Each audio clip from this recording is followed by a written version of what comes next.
Thank you very much for that warm welcome.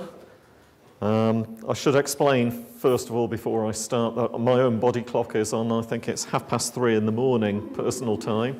So if I kind of nod off at the podium, if one of you would run up to the front and just give me a little prod, I should just pick up again wherever I left off, and hopefully you'll hardly notice the difference.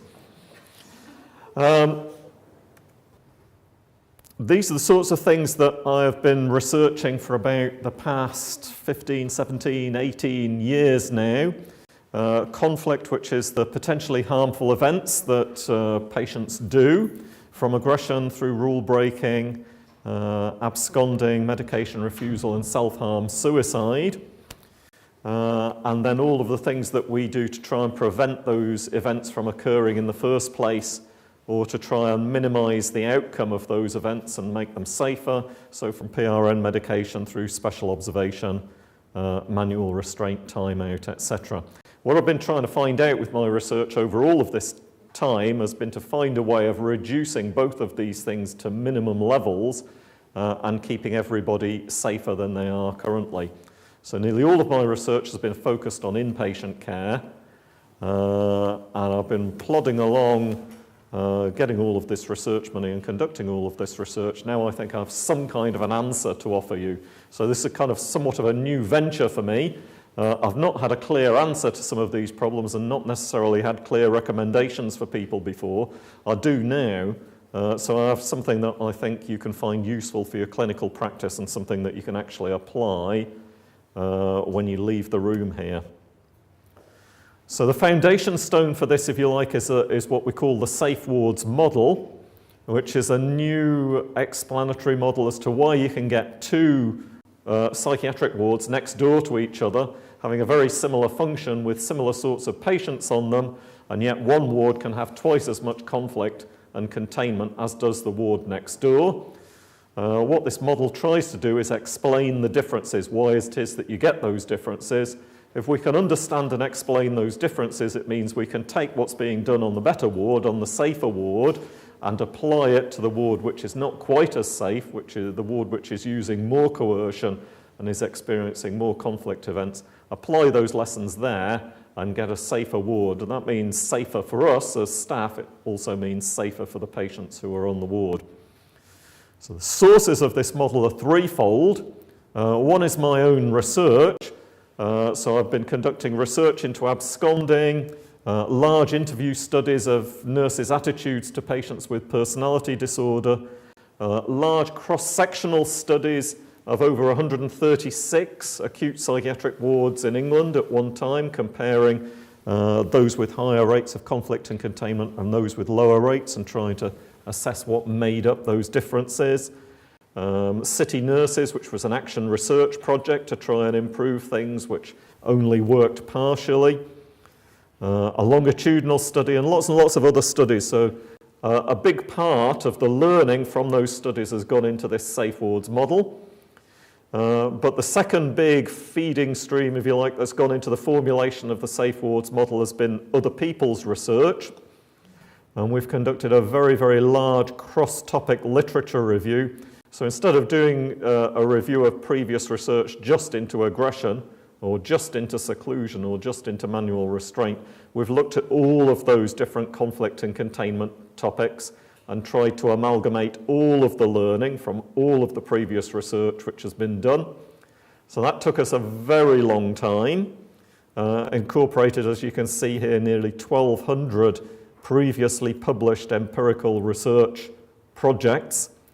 And took 14 people working on and off over, I think we started producing these around about 2005, and our final, or the last report that we produced was about 2009, 2010. So some of those are already out of date now because we haven't had a chance to update them, but it gives you some idea of how much knowledge there is out there which has not been brought into a cohesive package previously. The last element of thinking which went into the Safewards model was just sitting back and trying to make some sense out of all of this material. All of those 1,181 previous pieces of research all of my own research, which is quite voluminous, and I can tell you sometimes now people remind me of some of my own findings, and I've forgotten them, because there's quite a bit in there. So trying to order that stuff, simplifying it, trying to make some clear picture out of it so that it will make sense, not just to me, but also to you and also to the nurses who work with you, the nurses who are working on the wards together with patients. So this takes a little bit of inspiration and a little bit of filling in the gaps. And this is the simple form of that model, the Safewards model. I'm going to step over here, and this is going to annoy the person who's recording this for the camera, because I'm going to stand in front of the screen for part of this, and I'm going to go black, but that's just if I can direct your attention to the bottom line here, what you've got is we've identified 6 originating domains or sets of features of inpatient psychiatry that can give rise to flashpoints, which are particular social situations, potentially between patients and patients or between patients and staff. And those flashpoints may or may not give rise to conflict, which would be any one of those safety-threatening events from aggression through to use of substances, alcohol, absconding, self-harm, suicide, etc. And that conflict can give rise to some episode or event of containment on the part of staff, which can range from PRN medication through to manual restraint, etc. Some of the use of containment that we use in order to prevent the conflict from happening can in fact trigger it. So I might try and persuade Brian. Where are you, Brian? There you are. He might think he's a bit agitated, and I might go out there and try and persuade him to take some PRN medication, and he might not like the suggestion, and he might start getting more angry. That just confirms my belief that he really needs to have the PRN medication, so I'm going to argue the case with him. And before you know it, you've got some verbal confrontation going that creates a minimum, an episode of verbal abuse, for example. So there you've got those. That's the basic format, if you like, of the Safewards model. And then at every point along the chain, there are places where we, the staff, can exert an influence over what happens. So we can try and change those originating domains in some way so that they don't give rise to the flashpoints. Or when those originating domains do give rise to them, we can try and stop them from giving rise to the flashpoints, stop that particular process. We can then try and cut the connection between the flashpoint and the actual conflict, and certainly when a conflict event happens, we can try and cut the connection to containment, and we have full control over the different containment methods that we use. So we can modify it at every point in the chain. We can also influence the way that patients behave towards each other, and the ways that patients behave towards each other can also cut the connection between the originating domains and the flashpoints, and between the flashpoints and the conflict. Let me just tell you what those 6 domains are, and it'll make a little more sense to you. So there are these 6 different domains. The staff team, which would be the internal structure, the rules, routine and ideology and custom and practice of the ward, the way the staff work together, in other words, to exert control over or exercise power in some way over patients. There's the actual physical environment of the ward itself and the opportunities or constraints it imposes upon nursing practice and upon patient behaviour, and in fact the general quality of the environment as well. New to me, or sort of new to thinking, are the influences from outside hospital, particularly patients' communication with visitors, relatives, tensions that are in their relationships outside of hospital, prospective moves, so what's likely to happen to the person upon discharge can influence the way that they're behaving now. Where the person has come from, and then all of those effects of dependency and institutionalization and what they feel as the demands and their responsibilities at home. I've already spoken about the patient community and how patients behave towards each other as being an important feature. Patient characteristics is another one of those originating domains. Lots and lots of research here on what patient characteristics, which symptoms are associated with different types of conflict behavior. And then lastly, the overall regulatory framework of psychiatry. That would be the Mental Health Act that we operate with, through to the hospital policies and the individual ward policies and the organisations under which we work. The way in which those are actually imposed, those frameworks exert some influence over rates of conflict and containment on wards. So you could think if you're working under what is potentially a really harsh Mental Health Act that doesn't allow a lot of appeals and doesn't allow a lot of complaints or whatever, and is quite authoritarian and quite rigid, that is going to evoke a lot more conflict and pushback from patients than if you have a rather liberal regime. And the same thing goes for hospital policies about what patients can and can't do under certain circumstances, etc. So those are the 6 domains, and that's the simple Safewards model. I could spend 2 or 3 hours talking just about the Safewards model, and I have occasionally done that at different presentations. This is just to give you some idea of how complex the full model is. So, and those 6 different, those are the 6 different domains that I've been talking of, conflict origin of features that give rise to flashpoints. In this row here, you've got all of the different staff modifiers identified. So these are all of the things that we can control, and the way we do these things has an influence over conflict and containment rates. You've got all the different flashpoints identified there as to the particular social situations that are hot, if you like, that are likely to stimulate an instant of conflict and containment, and you've got conflict and containment in a dynamic relationship in the middle. You can get all of this stuff on the internet, and I'll tell you where at the end of the presentation. I can also give this presentation as a handout or as a PowerPoint to Brian, and he can distribute it to you so you can have a good look at it and quiz it afterwards.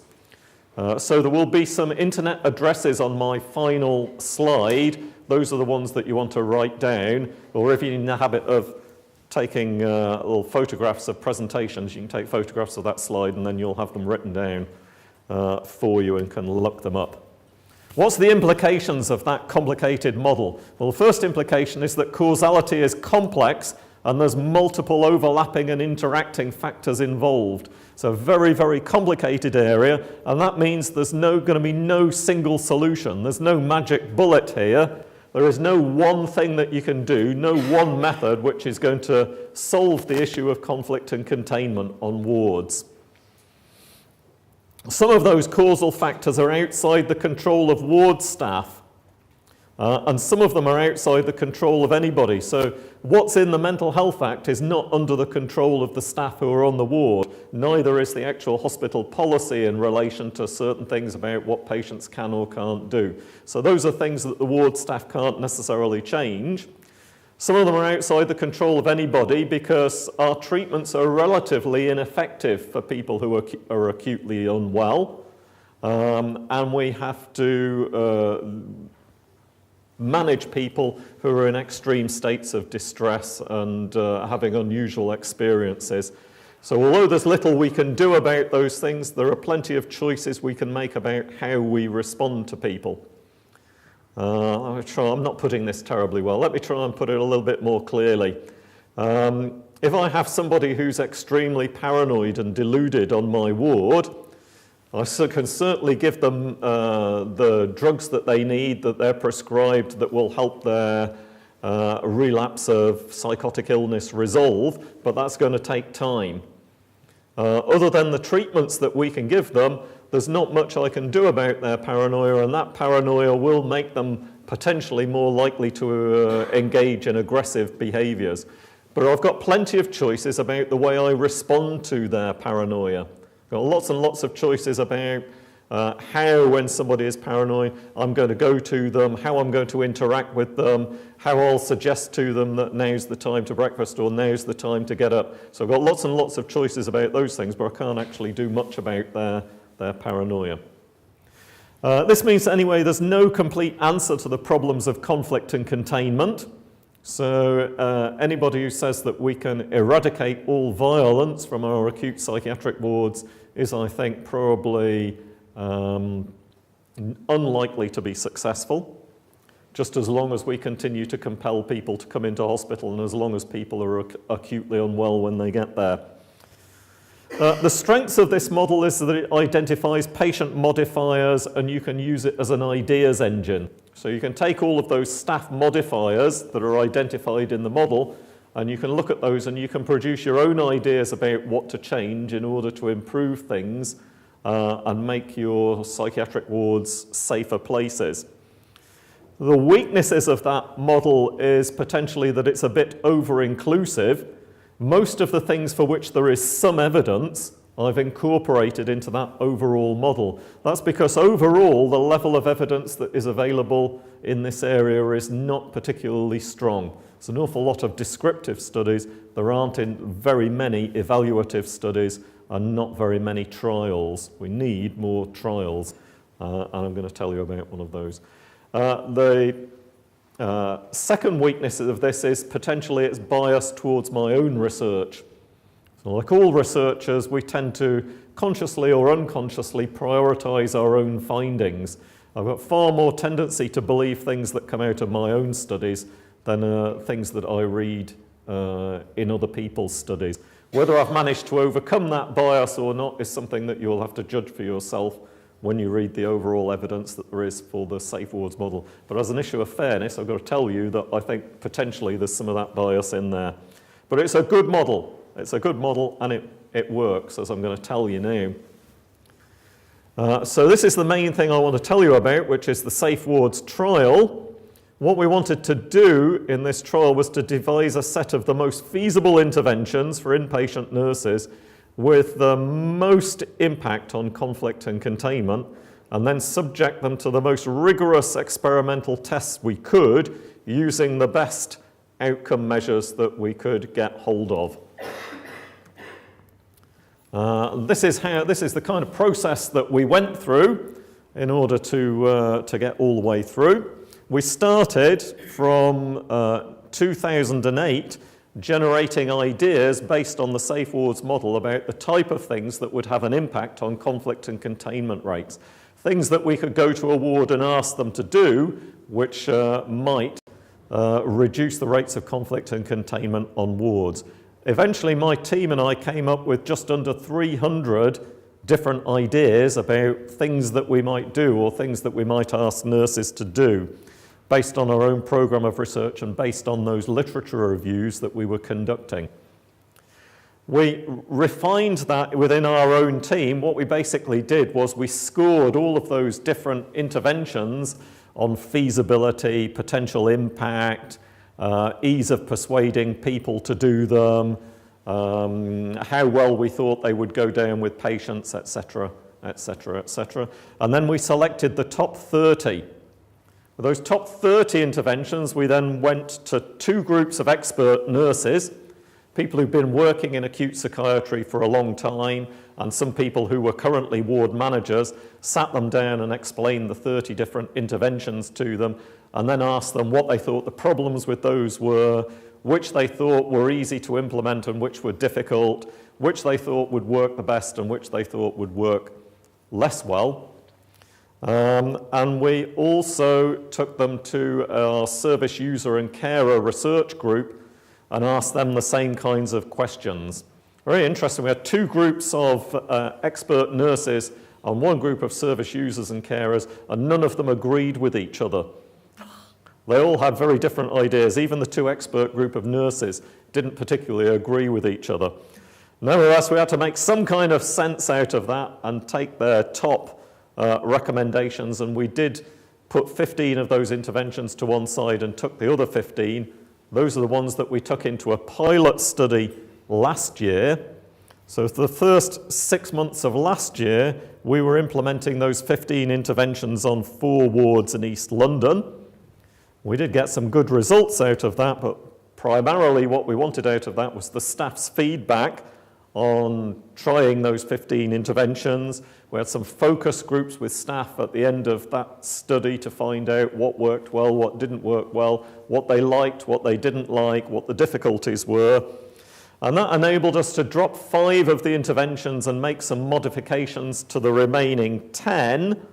and those went to a full trial during the first 6 months of this year, and it's that final full trial that I want to tell you about now and about the results of that.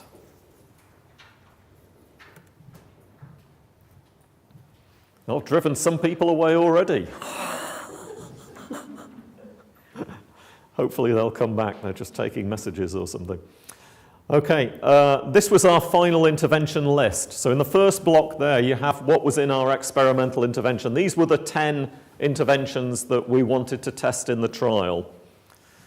Clear mutual expectations was we required the ward staff to engage with the patients, have some meetings, and discuss what were the expectations of each other's behaviour. So instead of asking people to negotiate rules, what were the rules for patient behaviour, basically we asked what were the expectations of both parties on each other. We gave people some guidelines about how to conduct that discussion and what the possible topics might be, but it was down to them to devise their expectations of each other. We then got those, when they finalised those, we got them printed up on a poster. That poster was hung on the wall on the ward, and new patients who were admitted to the ward were introduced to those sets of expectations, as were staff who were working temporarily on the ward for the first time. Soft words was we came up with a set of about 100 statements, 1 or 2 sentences long, giving staff advice on how to speak to patients or how to deal with patients, primarily in the 3 flashpoints of when the staff had to say no to a patient request, when the staff had to ask the patients to do something that they didn't want to do, and when the staff had to ask the patients to stop doing something that they were doing that they ought to stop. So in those 3 situations, we had these 100 different statements. Most of those statements were culled from my previous research interviews with staff. In previous research studies, I think I must have interviewed, about over 500 staff or more. And in those interviews, you often get some really good staff, or you get some really pithy recommendations. We extracted those out of all of the interviews and got this list of 100. And then those 100 different statements were each put on a different coloured A4 sheet, and they were put up in the nursing office and changed every day or 2. So that was soft words.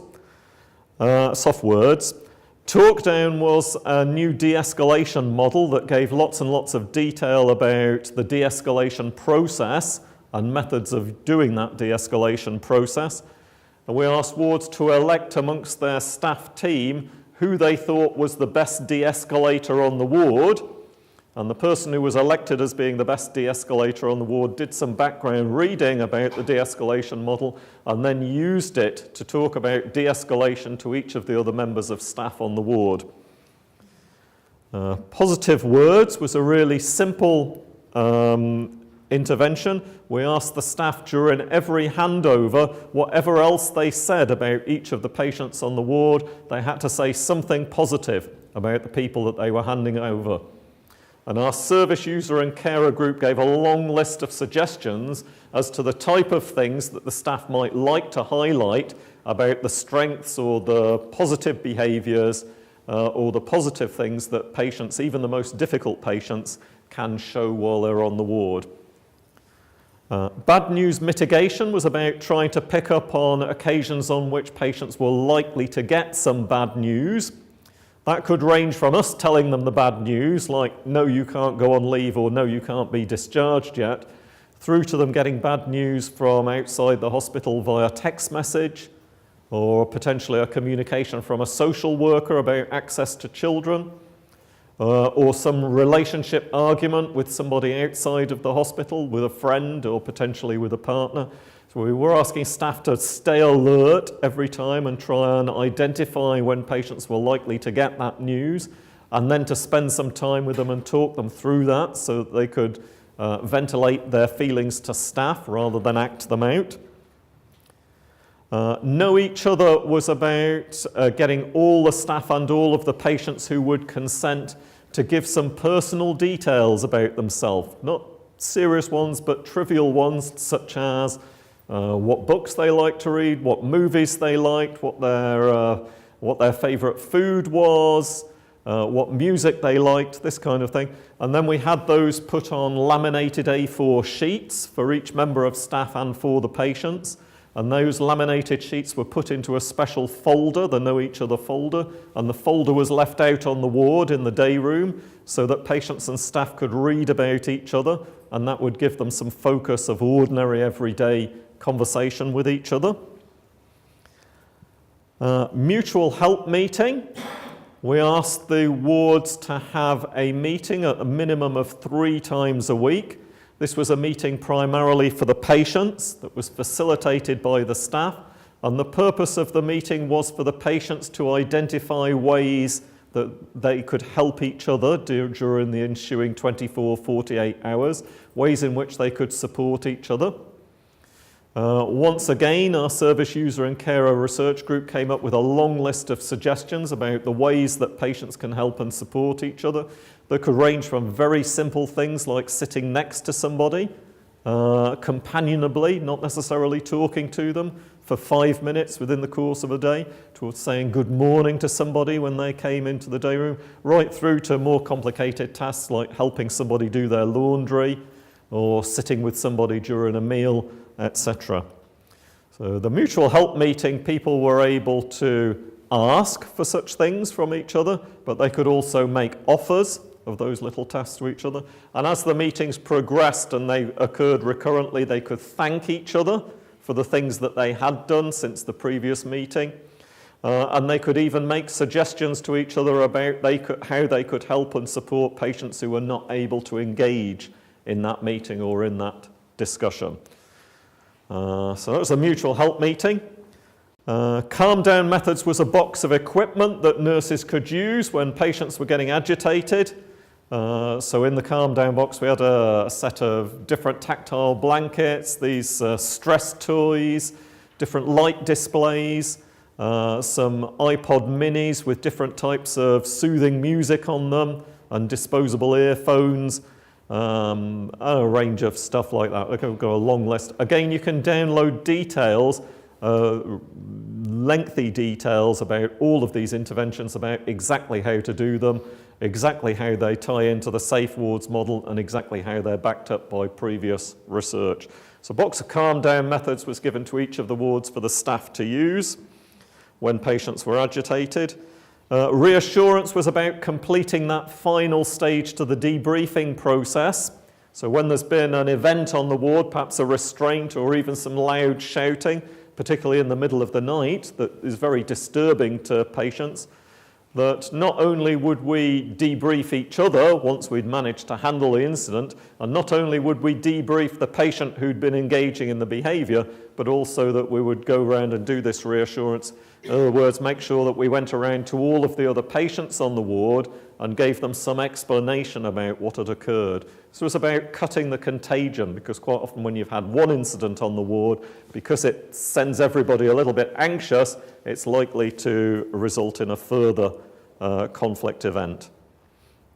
And discharge messages was, we asked the staff to approach each patient prior to discharge and get them to identify some positive aspect about their stay on the ward, something that they enjoyed, something that they appreciated. The patients then wrote this on a card. Some of the cards had pictures on them, and those cards were hung on some kind of tree. We had, in some cases, an actual physical tree made out of twigs that was on some of the wards. Some wards had displays on the wall on which they hung these messages. And the idea was that new patients who were introduced to the ward or patients who were already there would be given a more positive view of the ward if they could see how it's helped others. So those were the 10 Safewards interventions that we were testing in our experiment, and those were the experimental interventions. We also had a set of control interventions. Those control interventions focused on the physical health and well-being of staff and included things like desk exercises, pedometer challenges, where we gave everybody pedometers and the staff on the wards organised themselves into teams and did competitions as to who took the most steps. We provided them with healthy snacks, health, sports and exercise magazines, health promotion literature, etc. Those were our control interventions. They were to produce the same level of expectancy on the control wards that there would be some change. So just some pictures here now to break up all the talk a little bit more. This was a poster we used to encourage patients to attend the mutual help meeting, and you can see there's identified, in fact, the 3 different rounds of the mutual help meeting, thanking people for what they'd done for you, discussing the news and events that had happened on the ward, making suggestions as to how you can help each other in future, and making offers to each other. This was a postcard that was handed out as a reinforcer to the soft words intervention of things to think about when you were saying no to a patient. I rather like this one. I didn't create this. One of my research fellows created this as we were preparing for the trial. I rather like this one. So it's reminding you to, when you say no to a patient, to sympathise with how that feels, attend and listen to their feedback, listen, really truly listen and hear how they feel about it. Try and say yes if you can. Identify with the patient so that you show true and genuine empathy. If you make promises to patients when you say no to them, never forget those promises. Make sure you deliver on them. If you do have to say no, give good reasons as to why you have to say no. Don't say, well, it's because I say so, or because that's the rule here, or whatever. Do admit that we're not always right. So even if we do have to say no, this might not be a good rule, and tell the patient a way they can challenge it. Give them options. Here are some of the clear mutual expectations posters that were created by staff and patients during the pilot study. And those were hung up on the wards. On the left-hand side here is one of the Know Each Other folders. In fact, that's some details about one of the ward managers on one of the pilot wards and the sorts of things that she liked. It's not quite clear enough for me to read what her favourite TV programme was on there. But if you look at the presentation, you might be able to see it. And then on this side, there is a discharge tree. You can see the occupational therapist got hold of the idea there and turned it into something quite brilliant and beautiful. So all of those leaves there represent an individual message from one of the patients who's been on the ward about something positive about their stay. This is the talk-down de-escalation model that was hanging on the ward and was used by the ward's de-escalation expert to go through all of the other, with all of the other staff on the ward to expand the range of their de-escalation skills.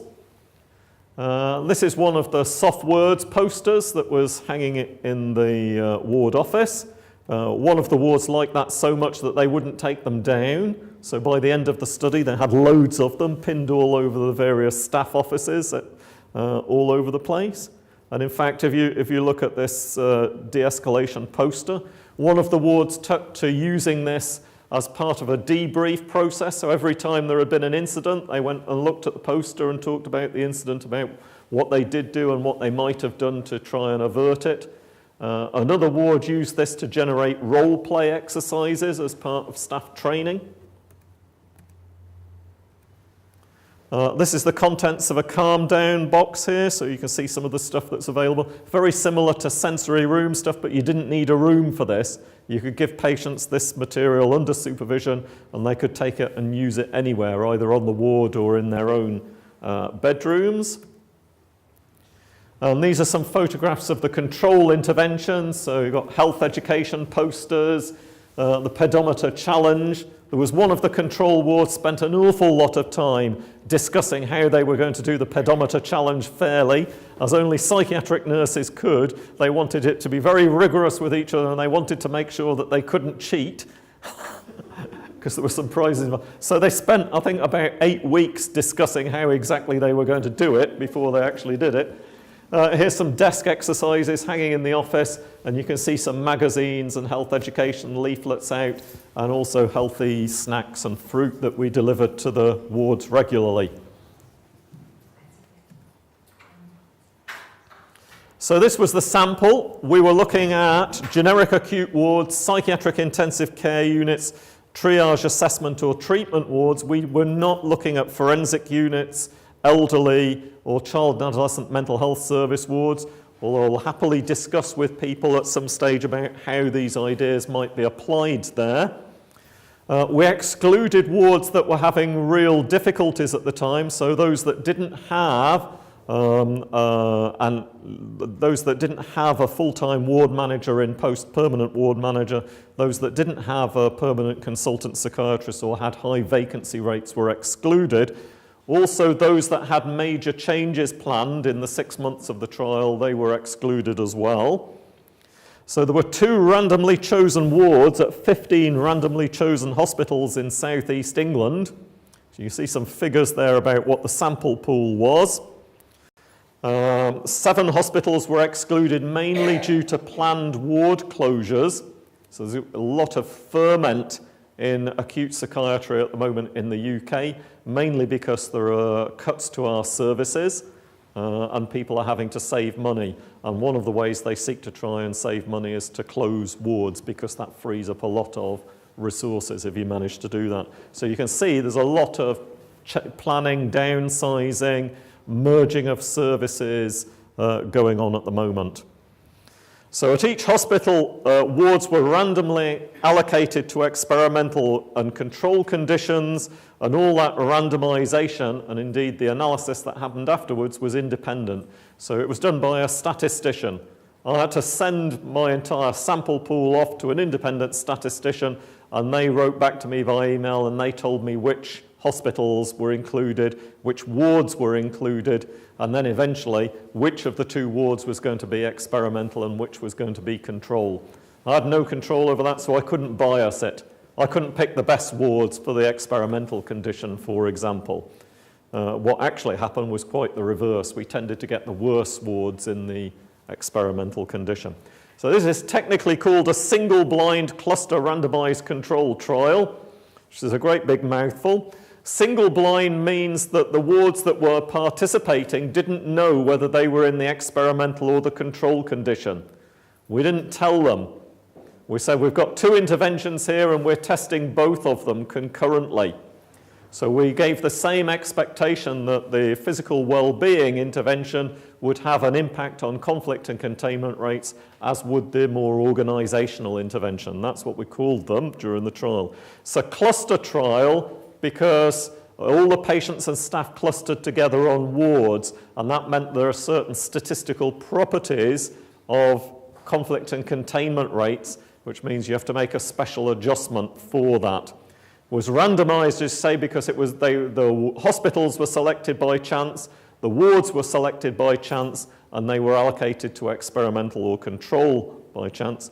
It was controlled because there was a control. It wasn't that we just took some wards and did our interventions and took the rates of conflict containment before and afterwards.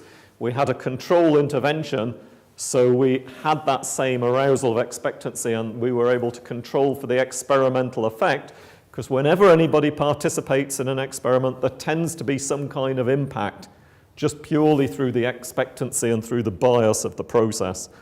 And it's a trial because you're testing something. So there you are, I've unpacked the whole single-blind cluster randomized controlled trial title, and you know what it means. 8 weeks of baseline data collection. So for 2 months we were collecting baseline data. For 2 months people had a chance to start to implement these different interventions, and then for 2 months afterwards, while they continued those interventions, we were collecting the outcome data. The wards and the researchers were only informed of their allocation to either the organisational or the wellbeing intervention 2 weeks before implementation. That is so that it didn't influence their baseline data returns. Wards and their staff, as I say, were blind to which was which, and the primary outcomes were total conflict and total containment rates, and these were assessed via the patient-staff conflict checklist. Basically, at the end of each shift, there was a single A4 sheet that nurses completed. It had a long list of all the different conflict and containment events, and they ticked off how many of those there had been during the shift when they'd been on duty. So that took about 2 or 3 minutes for a member of staff to fill that out at the end of every shift. We had some secondary outcomes, which was a range of different questionnaires, and I might talk a little bit about those later. We tried to make some kind of assessment to what degree the staff on the wards actually did the interventions that we were asking them to do. So my various researchers working on this project had a checklist that they completed, which was about things that they could actually see on the ward that indicated that our interventions were being done or not. And we also had them collect a whole range of qualitative data about the response of staff to the requirements and what their reaction was to the change, because the way the wards responded to these interventions was really quite interesting and very different. This was a vast study. These were all the people who were working on the study. Even that is not all of them, because I'm not there in that picture, I don't think, and the statistician isn't there in that picture. But these are all the people who were working on it full time, 15 different hospitals, people travelling out to all of these 31 different wards, taking them supplies, taking them questionnaires, training them in the various interventions and encouraging them to implement them. So this was a mega enterprise. We started preparation for this 8 months before those researchers actually got out to the wards. We started with manager contacts and hospital visits, as you can see here, months before. We got one hospital where we recruited 3 wards instead of 2. That's because when we first went to see them, the 3 wards A, B and C, it was Haringey actually, the 3 wards A, B and C, they said they were closing Ward A. Then when we went to see them the next time, I said, no, we're not closing Ward A, we're closing Ward B. Then we went to see them the next time. I said, no, it's changed. It's Ward A now. And then at the end, they didn't actually close any of the wards. We recruited all 3 of them and included them in the study, and they didn't close any of them. So 31 wards made it all the way through this study. We didn't have any dropouts, which is quite amazing, really, because there were lots and lots of events and changes on those wards over that period of time. Quite a few ward manager changes. One of the wards was burnt down by a patient. She set fire to her bedroom, which set fire to the ward. The ward had to be evacuated in the middle of the night. This was no joke. One of the nurses ended up in hospital with smoke inhalation. It was a pretty bad event, really. And they had to move. Obviously, all of the patients and staff had to move to another ward. And then they had to move again to another ward because of various other organisational changes. And then finally, they moved back to their original ward when it was refurbished.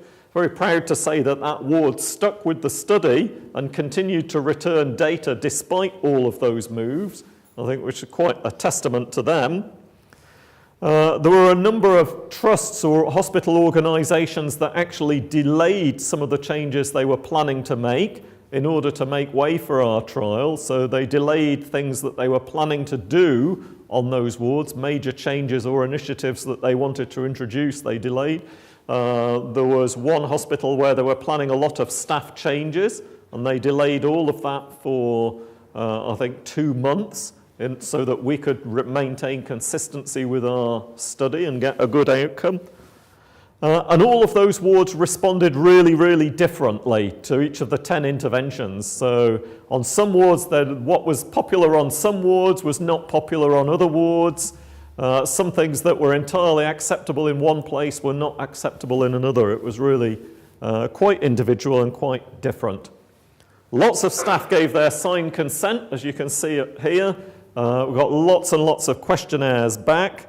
All of those questionnaires, all the many thousands of them, had to be scanned into a computer, and then each of them had to be individually double-checked to make sure that our data was absolutely accurate. If you think about fidelity to the interventions, to what degree did the staff actually do what we were asking them to do? If you look at what our researchers saw, their actual evidence that they could look at that things were being done, then the experimental wards only overall implemented those interventions to a 40% intensity.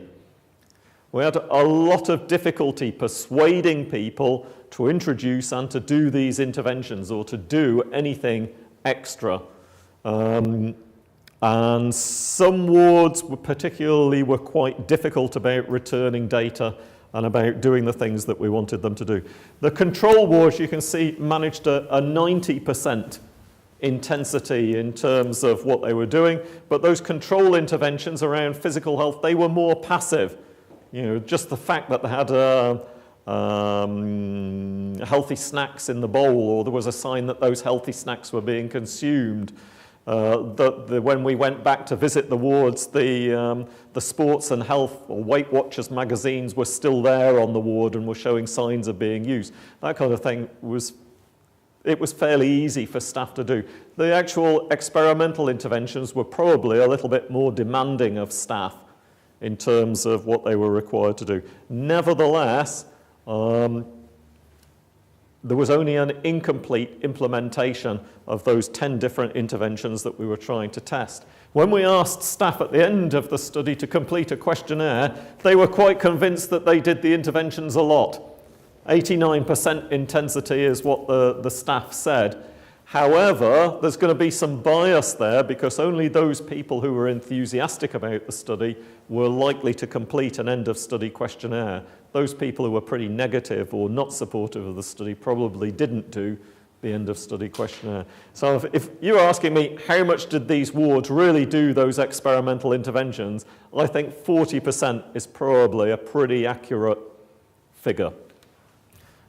So being 40% intensity, what were the actual results? This is the techno slide. So you've got graphs here at the top. The top two lines are about total conflict rates on all of the wards, and the bottom two lines are about total containment rates by shift, so an average containment rate. First dot is baseline, the second is the implementation period, and the last bit on the line there is the outcome period. The blue lines represent what happened on the experimental wards, and the red lines represent what happened on the control wards. So if we look at total conflict first, which is the top two lines, you can see that total conflict decreased on both the experimental and on the control wards. But for the experimental wards, it was higher to start with, and by the end of the process, it was lower. Statistically speaking, this means that there was an overall relative decrease in the rate of conflict of 15%, and that was significant for the experimental wards. If you look at the total containment rates here, you can see the red line represents the control wards, and you can see that containment stayed round about the same for the control wards, but it decreased for the experimental wards. And that was an overall significant 24% decrease in total containment rates. So in other words, the experiment was successful from our point of view. We showed that those 10 interventions produced a significant decrease in the rate of conflict and in the rate of containment, and were superior to the control intervention. The statistician, the study statistician, then had to do a whole load of tests to make sure that those results weren't biased in some way or weren't being influenced by other factors. So he tried dropping wards that had serious changes. So that ward that had the fire and all of the moves, he dropped that from the sample and then reran the analysis and showed that there was still a positive result. There was one of the wards that changed from an ordinary generic acute ward to an assessment ward during the course of the study. So we dropped that one from the analysis, and still we got the same result. We wanted to make sure that the wards with more missing data weren't biased in some way. So we didn't get, for every shift, an end-of-shift report. Some wards missed out more of those returns than others. We have to test is it the case that people are less likely to complete one of those end-of-shift checklists when the ward is more disturbed and when there are more events? Would that bias the outcome? So we tried dropping wards with 20% of the data missing, and then dropping wards with 30% missing, and then wards with 40% missing. But each time he reran the analysis, the positive results were still there. Conflict and containment rates still dropped more on the experimental wards, than on the control wards. Tried dropping an outlier that had particularly high rates of conflict. Again, no difference. The results were still significant. And he's still running tests. A few days ago, I got the results of some new fancy statistical tests that he'd done. I'm so jet-lagged, I can't remember what it was. But it doesn't matter. It still showed that the results were robust. So these are really good results. They're sound. You can believe them. I haven't had the statistician's results on the questionnaires yet. I've run some of my own analyses, which are pretty unsophisticated compared to his. So these are unsophisticated and not final results. But I found no differences in the ward atmosphere on any of the scales that we measured.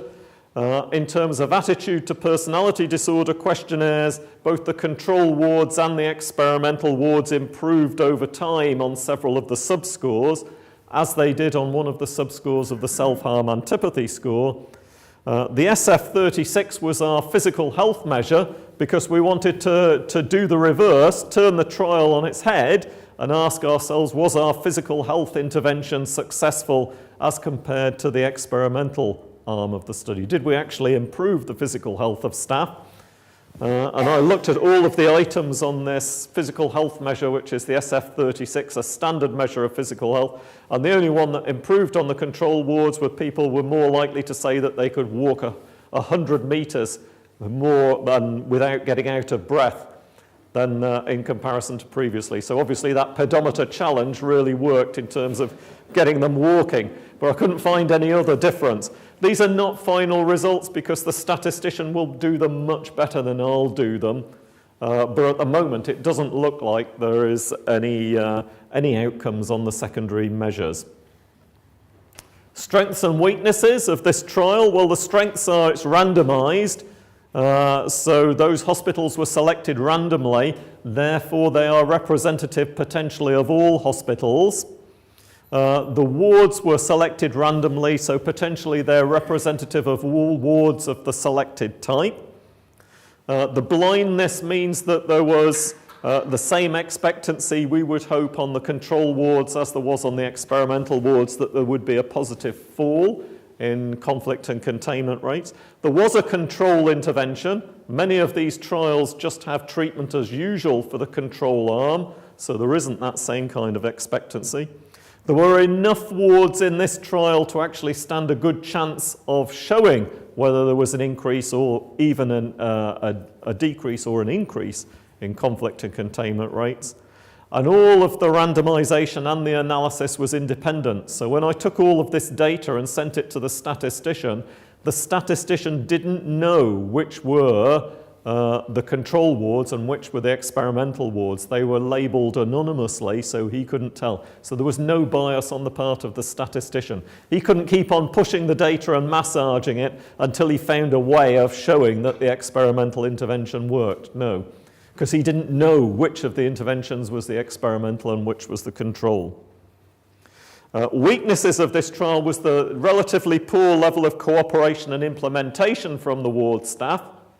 On the other hand, you might argue that that's a strength because even with that 40% level of implementation, we still got this significant result. And it may be that if we got a better level of implementation, we might get an even better result. Nevertheless, it wasn't great. And there was the null result for questionnaires so far, but as I say, that result is not yet final. So, in summary, this is the ward with the web references, so these are the ones that you want to write down. In summary, there's a brand new large scope explanatory model, the Safewards model, and you can download the full description of that from some of those addresses there. Its test, the Safewards randomized controlled trial, has had a positive outcome, and I'm here today to recommend to you that you implement this on your wards of a similar type. There is, as I say, that full Safewards model description that will be published eventually in the Journal of Psych and Mental Health Nursing, and that will be an open access publication, so you'll be free to download it from there. Until then, it's available and you can download it from this Facebook group. So we're mounting a large-scale dissemination exercise. There's about 200 members already in the Safewards group on Facebook. On that Facebook group, you can download all of the study documentation, so those full descriptions of the 10 interventions. There is a video about each of the interventions that's been constructed by the research assistants who worked on the projects, and some of them involve little mock-ups of ward rounds and role plays and all kinds of different things. So you can use those to train staff in those different interventions. There's the Safewards model description in a simple form, a relatively easy form to understand, and also in a more complicated and detailed form, together with all of the evidence on which it is based and an assessment of that evidence. I think that just about wraps it up. I think that's nearly all that's there. There's a Safewards Twitter feed. It's tweeted. Oh, and that reminds me, I need to take a photograph of you lot for the Facebook page.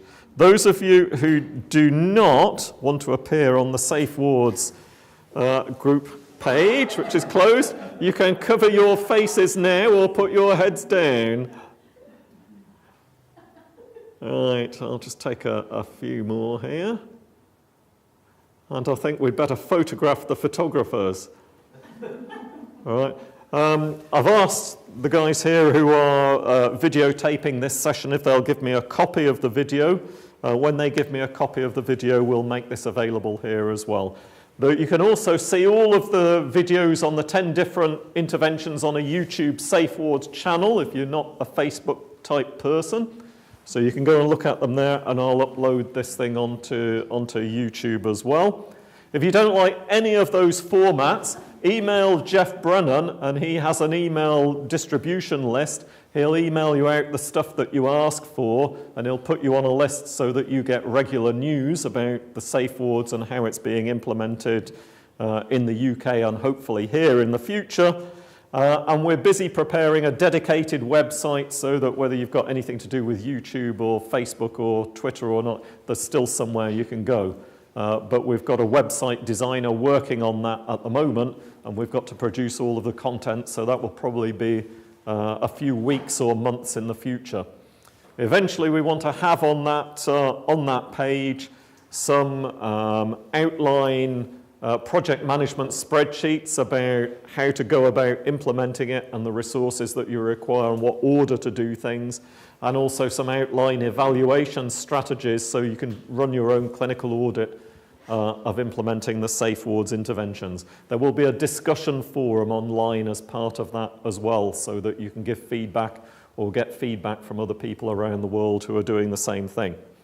So we're going to be seeking collaborations everywhere, and the implementation of this Safewards model is in everybody's hands, not just mine, it's also yours. You can download it, read it, you can make your own interventions up out of it. You can eventually look at the long list of around about 300 different interventions and see whether you like any of those better, or whether there's something there that you can implement or adapt or apply to your own services.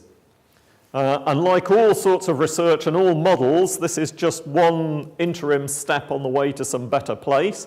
I've got other research projects currently running that will give us additional information about what determines conflict and containment rates on wards and about the variation in practice on acute wards. So in another 10 or 15 years, I might have a Safewards model Mark II, and hopefully it'll be a lot better than this one. This isn't perfect. What I can tell you is this is the best that evidence has produced at the moment, and I commend this to your implementation. Thank you very much for listening.